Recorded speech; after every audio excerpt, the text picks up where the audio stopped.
Doctor صاحب تقلید کے تعلق سے کیا فرمائیں گے آپ؟ تو تقلید کے معنی کیا امپورٹنٹ ہے واپس سے کیوں میں کہتا ہوں تقلید لوگ کہتے ہیں کہ آنکھ بند کر کے ماننا جیسے تقلید کہتے ہیں یہ تو ایک عام ڈیفینیشن ہے لیکن میں یہ کہتا ہوں کہ اگر آپ کو کس پہ بھروسہ ہے مثال کے طور کے اوپر آپ جاتے ڈاکٹر کے پاس وہ دوا دیتا آپ مان کے دوا لے لیتے تو ایک چیز ہے کہ تقلید کے معنی آنکھ بند ایکچوئل تقلید عربی لفظ سے آتا ہے کہ مثال کے طور کے اوپر آپ اگر کوئی جانور کو کوئی رسی دے کے کھینچتے وہ قلادہ اس سے آتا ہے لیکن عام معنی ہے کہ آنکھ بند کر کر ماننا تو میں یہ کہتا ہوں کہ اگر کس کو آپ تحقیق کر کے بھروسہ کرتے ہیں اور اس کی بات مانتے تو کوئی اعتراض نہیں لیکن اگر وہ انسان جس کی آپ بات مانتے اس کے خلاف اگر ثبوت پیش کرتے قرآن اور حدیث کی روشنی میں پھر بھی آپ اس کی بات مانتے اسے کہتے ہیں تقلید صحیح طریقے سے مطلب ایک آدمی کو آپ جانتے ہیں اسکالر ہے اس نے فتوا دیا آپ نے اس کی بات مان لی ٹھیک ہے آپ تو عام آدمی ہیں تو آپ قرآن میں جو لکھا ہے فصل والے ذکری ان کو تعلمون اس سے پوچھے سے علم آپ نے پوچھا آپ نے بات مان لیا اسے تقلید نہیں کہیں گے لیکن دوسرا شخص آ کے کہتا ہے کہ جو عالم کے پاس آپ گئے اس کا فتوا قرآن و حدیث کے خلاف ہے پھر بھی آپ بول نہیں وہ بڑا عالم ہے میں اس کی بات مانوں گا حوالہ ملنے کے بعد ثبوت ملنے کے بعد قرآن اور حدیث کی روشنی میں پھر بھی آپ اس عالم کی بات مانیں اسے کہتے ہیں تقلید ٹھیک ہے معنی میں یہ کرنا میرے حساب سے غلط ہے اچھا اس وقت پورا عالم اسلام کی اکثریت وہ مقلدانہ ذہنیت کے ساتھ رواں دواں ہے آپ یہ فرمائیے کہ اس مقلدانہ ذہنیت نے دین کو فائدہ پہنچایا ہے یا نقصان پہنچایا میرے حساب سے نقصان پہنچایا زیادہ نقصان پہنچایا اچھا اور جتنے بھی آپ اگر تقلید جتنے بھی ائمہ آئے چاہے اب امام ابو حنیفہ امام ملک امام شافعی امام مالک احمد چاروں ائمہ میں اللہ بھی پیس دم آل رحیم اللہ چاروں نے کہا کہ آپ کو کوئی بھی میرا فتویٰ ملتا ہے جو قرآن اور حدیث کے خلاف ہے میرے فتوے کو چھوڑ دو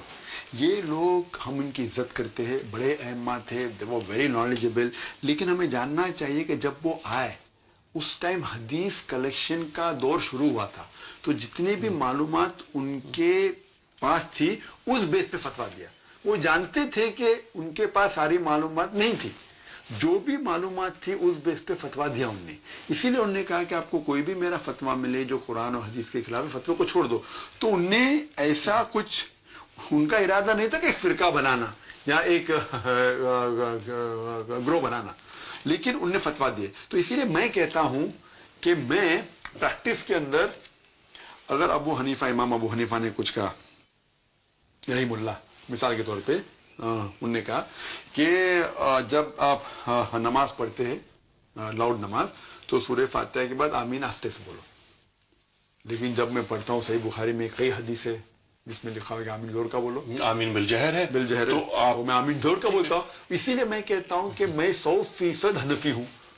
کیونکہ امام ابو حنیفہ نے کہا کہ آپ کو کوئی بھی میرا فتویٰ ملے جو قرآن اور حدیث کے خلاف اس فتوے کو چھوڑ دو تو میں نے فتوے کو چھوڑ دیا تو عملی طور پہ میں 100% حنفی ہوں باقی لوگ میرے حساب سے 80% حنفی ہے وہ ابو حنیفہ کی اکثر بات کو مانتے لیکن سب بات کو نہیں مانتے ابو حنیفہ نے یہ بھی کہا کہ اگر فتویٰ غلط ہے تو چھوڑ دو اسی طریقے سے امام شافعی نے کہا تو کیا ڈاکٹر صاحب آپ ہی کی بات کو آگے بڑھاتے ہوئے کیا ایسا ممکن ہے کہ جو بات کسی بھی امام کی اچھی لگے نہیں آپ جو صحیح ہے جو یعنی اچھی لگی سے مراد دینی نقطۂ نگاہ سے بالکل سے دینی نقطۂ نگاہ سے بالکل سے تو کیا ہم بیک وقت کئی اماموں کے فالوور ہو سکتے ہیں بالکل سے یہ لوگ کہتے ہیں کہ آپ کو ایک ہی امام کو پکڑنا چاہیے آپ چینج نہیں ہو سکتے یہ آپ ان ثبوت کے لیے پوچھے کل ہاتھوں برہانکم ان کنتم صادقین کہیں بھی قرآن میں نہیں لکھا ہے کہیں بھی حدیث میں نہیں آتا ہے یہ ائمہ کا ذکر بھی نہیں حدیث و قرآن میں یہ ائمہ گریٹ اسکالرز ہم ان کو رسپیکٹ کرتے اور عام طور پہ 95% کے اوپر صاحب ائمہ نے وہی چیز کہا فرق ہے 2%, 3%, 4% میں اس کے اوپر ہم لڑتے ہیں تو اس 3 یا 4% میں اگر اختلاف ہے تو ہمیں تحقیق کرنا جس میں اختلاف نہیں ہے میں صحیح ہوگا تحقیق نہیں بھی کرے چلتا ہے اگر آپ کو لگتا ہے تحقیق میں اختلاف ہے تو آپ تحقیق کرو کیونکہ لوگ کہتے ہیں کہ ہمیں قرآن کو فالو کرنا چاہیے اطیعوا اللہ اطیعوا رسول اللہ کو رسول کو اور جس کے پاس علم ہے who is endowed with knowledge those have authority یہ قرآن کی آیت ہے لیکن یہ آدھی آیت ہے پوری آیت ہے سورہ نساء کی سورہ نمبر 4 آیت نمبر 59 آیت نمبر 59 میں اطیعوا اللہ اطیعوا رسول obey Allah and obey the messenger and those endowed with authority جس کے پاس اولی الامر لیکن وہ ختم نہیں ہوتا ہے. اس کے بعد آتا ہے if these people differ, اگر ان میں اختلاف ہے تو قرآن پھر کی آپ جانب. اللہ اور رسول کے پاس جاؤ. جی. تو میں کہتا ہوں کہ جہاں اختلاف نے مان لیا بات, ہم تحقیق نہیں بھی کرے چلے گا, ہم تو عام آدمی, لیکن جہاں اختلاف لگتا ہے آمین زور کا بولنا نہیں بولنا چاہتے, تحقیق کرو. اور تحقیق کرنے کے بعد ہم کوئی نئی چیز کو نہیں فالو کر رہے. چاروں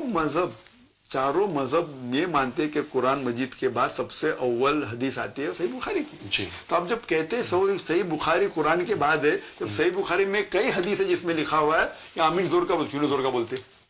تو کچھ لوگ یہ کہتے ہیں کہ تو یہ ڈاکٹر صاحب ویسے کہ مائنر ایشوز ہیں, مائنر ایشوز ہے, اس میں تو اختلاف ہونا چاہیے, ہونا نہیں چاہنا چاہیے, لیکن فکری اختلاف, اختلاف سے مراد یہاں فکری اختلاف ہے.